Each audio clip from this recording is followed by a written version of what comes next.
तुम्हारी ये दशा किसने की? कौन है जो यमराज को निमंत्रण देना चाहता है? बता मुझे, जल्दी उसका नाम बता। ऐसा अपराध करने वाले को मैं अभी यमलोक पहुंचा दूंगा। बहन, शांत हो जा। बता, किसने तेरे नाक कान काटे? भैया, तुझे क्या है? तुम तो रात दिन नाच गाने में मस्त रहते हो, सुरपान के मत में मतवाले रहते हो। तुम्हें क्या पता है कि शत्रु तुम्हारे सर पर आ खड़ा है। तुम्हें अभिमान है कि तुम वेदों के पंडित हो, परंतु याद रखो, विश्व के संग से सन्यासी, बुरी सलाह से राजा, मान से ज्ञान, मदिरापान से लज्जा और अहंकार से बड़े बड़े विद्वान नष्ट हो गए हैं। इसलिए तो मेरी ये दुर्दशा हुई है। तू ही बता, तेरे जैसे बलशाली भैया के होते हुए मेरी ऐसी दुर्दशा होनी चाहिए। शत्रु? कौन शत्रु? कैसा शत्रु? मेरा शत्रु बनकर इस ब्रह्मांड में जीवित रहने वाला है कौन?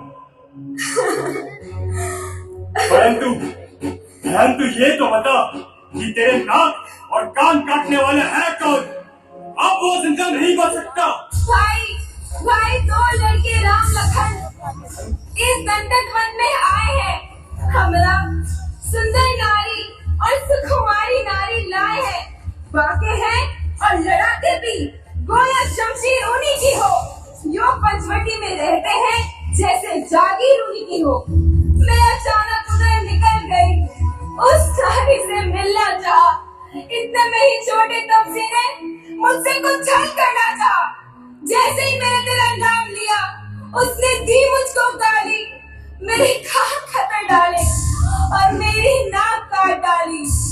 मेरी नाक गई सो गई, अब अपनी नाक संभालो तुम। जब कोई ऊंची नाक नहीं तो नक का नाम लगा लो तुम। वो काटे नाक कान तेरे फिर जिंदा रहे जमाने में तो टूटे 20 भुजा मेरी लानत है शस्त्र उठाने में। पर तू ये तो बता कि ये समाचार, ये दुराचार क्या खरदूषण से नहीं कहा? उनका तो वही अखाड़ा था। उन कुलभूषण से नहीं कहा? कहा था भाई, कहा था। वो सेना लेकर गए, वहां अत्यंत घोर संग्राम हुआ, लेकिन उस बड़े तपस्वी ने उन सबका काम तमाम किया। क्या कहा? खरदूषण नहीं रहे?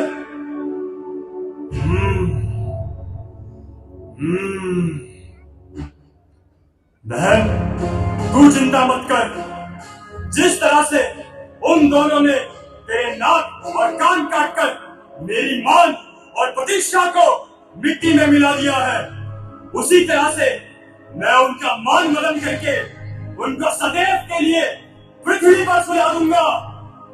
जाओ, तुम जाके महलों में आराम करो। तुम्हारे अपमान का बदला अवश्य लिया जाएगा। हाँ भाई, मुझे तभी संतोष मिलेगा।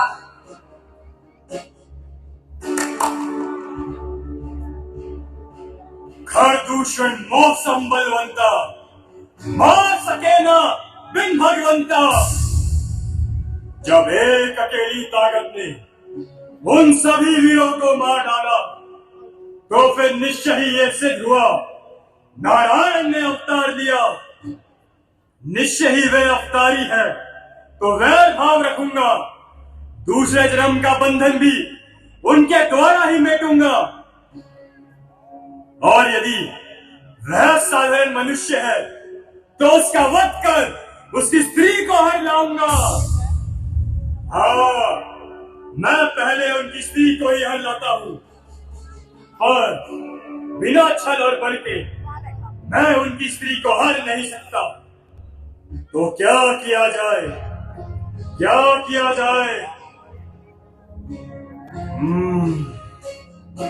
हाँ, ठीक, बहुत ठीक। मारीच, अपने कार्य की सिद्धि के लिए मैं तुम्हारे पास आता हूँ। मारीच, मामा मारीच। तो बड़ी भयंकर भूल है। ये वही राम है जिन्होंने मुनि विश्वामित्र के यज्ञ की रक्षा की, सुबाहु ताड़का का वध किया और मुझे बिना भर का बाण मारकर यहाँ लंका में फेंक दिया। तो क्या कायरता की बातें करके वीरता के नाम को पट्टा लगाना चाहते हो? लंका के नाम को अपमानित और कलंकित करना चाहते हो? आपका है जिससे जाट भयभीत सारा लोग है। क्या उसी रावण का मामा इस तरह डरपोक है? नहीं महाराज, डरपोक नहीं, मैं तो आपका हितैषी हूँ।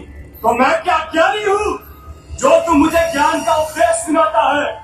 अरे तू तो है दरवेश, मैं सुनने आया नहीं तुझसे यह उपदेश। यदि मेरा साथ नहीं देगा तो सारा ज्ञान भुला दूंगा। सीता को हरने से पहले यमपुरी तुझे पहुंचा दूंगा। ठहरिए महाराज, ठहरिए, मुझे कुछ सोचने दे दीजिए। सोच ले।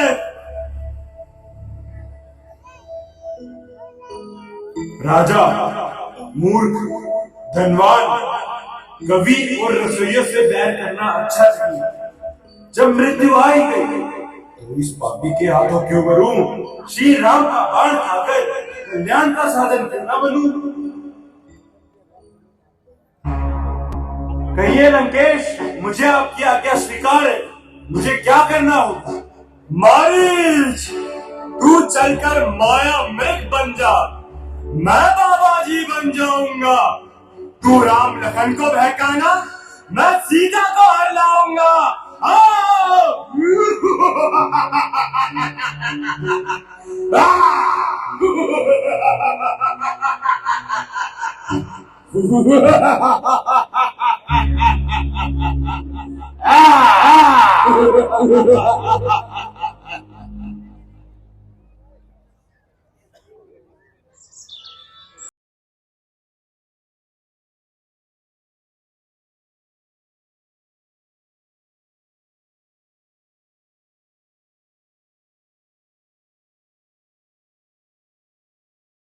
लक्ष्मण जी, भ्राता जी, तुम जाकर कंदमूल फल ले आओ। जैसी आज्ञा भ्राता जी।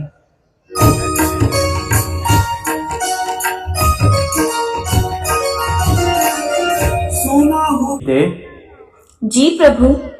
अब कुछ समय के लिए मैं मानव लीला करना चाहता हूँ, इसलिए जब तक मैं राक्षसों का नाश करूं तब तक तुम अग्नि में प्रवेश करो।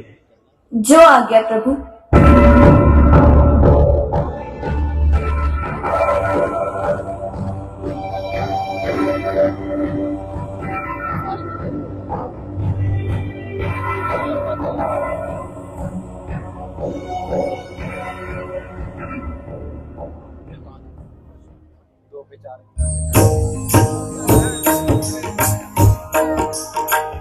सीता परम